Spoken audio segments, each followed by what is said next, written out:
Perkenalkan, nama saya Tionida Valeri. Di sini saya akan menjelaskan tentang review dari pertemuan kelima mata kuliah pemrograman mobile. Yang pertama yaitu adalah activity untuk registrasi. Em, untuk layoutnya itu isinya ada text view untuk menekan termasuk, ada text view lagi untuk judul, ada logo, input text, dan juga edit text. Kemudian untuk button daftar, dan di sini ada link untuk mengarah ke halaman login kalau misalnya dia sudah punya akun. Nah, untuk di halaman login itu kita kasih juga link yang mengarah ke eh, halaman daftar. Selanjutnya kita buka untuk Kotlin-nya. Nah, di Regis ini yang pertama kita deklarasikan untuk file sharpref supaya bisa menggunakan shared preference antar activity. Nah, kemudian kita deklarasikan si user untuk menyimpan nilai dari username. Kemudian ada password, menyimpan nilai dari password yang ada di layout. Kemudian ada confirmation password, button daftar, dan link login. Ini semua dari layoutnya tadi. Kemudian kita kasih listener untuk button daftar. Isinya itu ada hide keyboard, jadi dia akan sembunyikan keyboard setelah selesai mengetik. Kemudian kita deklarasikan variabel user yang isinya itu adalah user ini eh, isi teksnya yang dikonversi ke string. Sama untuk isi password itu nilainya si pass dan passconf itu nilainya dari si confess yang udah dikonvert ke string. Kemudian ada kondisi yang untuk mengecek apakah si user ini sudah mengisi kolom usernya. Jadi kita kasih is not empty. Kemudian dia akan ngecek apakah isi passwordnya sama dengan si password yang dikonfirmasi. Nah, kemudian untuk sharpref-nya kita edit. Kita akan masukkan nilai si username, nilai untuk key username dan key password, di mana value-nya itu adalah si user yang udah di-convert tadi sama isi passwordnya. Kemudian kita simpan. Jadi sekarang di dalam sharpref ada username dan password yang nilainya itu user dan isi pass. Kemudian kita kasih intent yang mengarah ke login activity. Lalu kita start si intentnya dan kita finish untuk si halaman regisnya. Misalnya passwordnya kosong atau username yang salah, kita kasih snack bar. Nah, kemudian untuk link login, kita kasih listener juga, yang dimana isinya itu adalah intent ke halaman login activity. Habis itu di start dan di finish. Nah, untuk di halaman login, kita deklarasikan juga ada sharpref. Kemudian di sini ada variable isLogin. IsLogin ini kita akan ambil nantinya dari sharpref, di mana key-nya itu isLogin. Kalau nggak ada, defaultnya 0. Untuk input username itu dari view by ID username, passwordnya juga, dan juga ada button login, dan tadi link regis yang udah kita tambahkan di bawah. Nah, untuk link regisnya itu kita kasih listener, kita kasih intent yang mengarah ke regis activity. Dia akan start dan dia finish si login. Kalau misalnya mengarah ke regis activity. Nah, di button login, kita kasih button login, kita kasih listener, di mana isinya itu ada hide keyboard. Untuk usernya itu dia ngambil dari isi teksnya si input username, passwordnya itu dia ngambil teks dari si pass. Nah, kemudian user value-nya kita ambil dari nilai yang udah didaftarkan ketika regis ke shared preference. Pass value juga untuk dari shared preference. Untuk user value itu dari key username, pass value kita ambil dari key password. Kemudian ada kondisi jika user yang diinputkan di login sama dengan user value yang udah disimpan ketika regis, dan juga jika passwordnya dan password value yang udah disimpan itu sama, barulah kita kita masukkan sebuah nilai untuk key is login, di mana nilainya itu adalah 1. Lalu kita simpan. Nah, kenapa kita kasih is login 1? Ya, is login ini akan berguna untuk menandakan bahwa dia itu sudah login dan passwordnya benar. Username dan passwordnya itu benar. Kemudian kita kasih intent yang mengarah ke main activity. Lalu kita start activity intentnya dan di finish halaman loginnya. Kalau nggak benar dia akan kasih snack bar. Nah, kemudian supaya dia itu tetap login dan langsung masuk ke main activity tanpa harus login lagi, kita kasih kondisi if is loginnya sama dengan 1, maka dia akan langsung mengarah ke main activity. Nah, kita start, abis itu kita finish. Nah, kita cobain tesnya.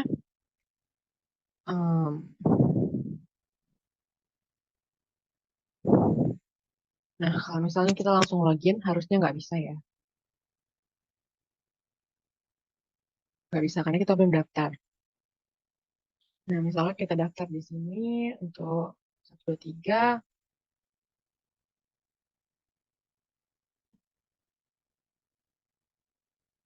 Kita daftar. Nah, dia akan ngarah ke halaman login. Coba kita tes dengan password yang salah. Nggak bisa masuk. Kita tes dengan password yang benar. Oke, sudah masuk.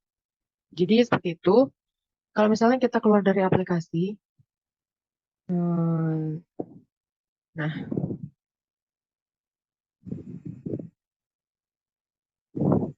kita masuk lagi. Nah, kita login. Oke.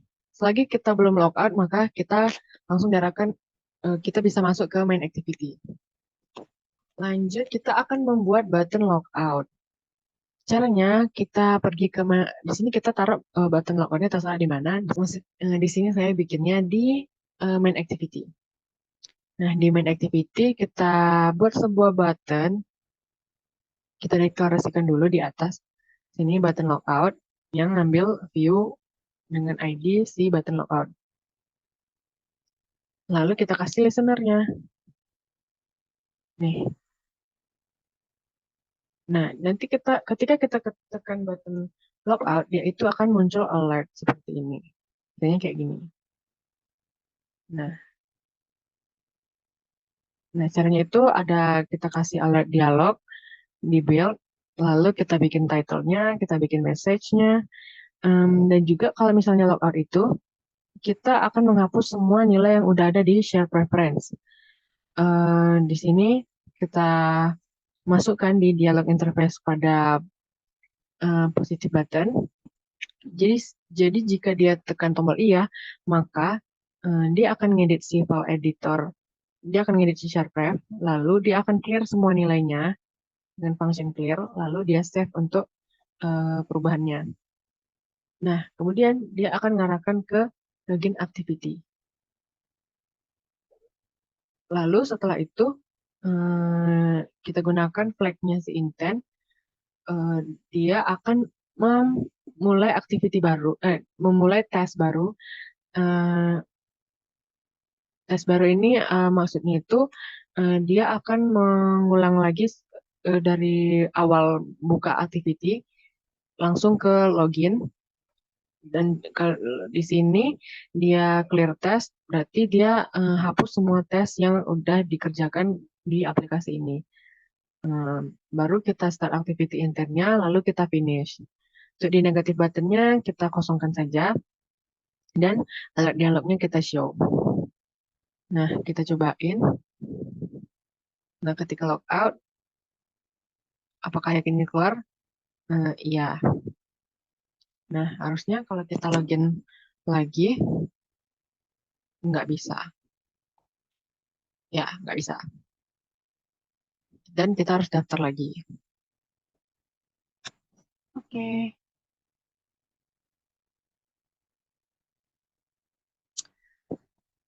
Selanjutnya kita akan membuat halaman untuk menampilkan link URL website gitu. Namanya web view activity. Contohnya seperti ini, misalnya kita taruh di sebuah tombol itu, kita tekan, nah maka dia akan membuka website. Nah, abaikan saja ini memang jaringannya nggak nyambung.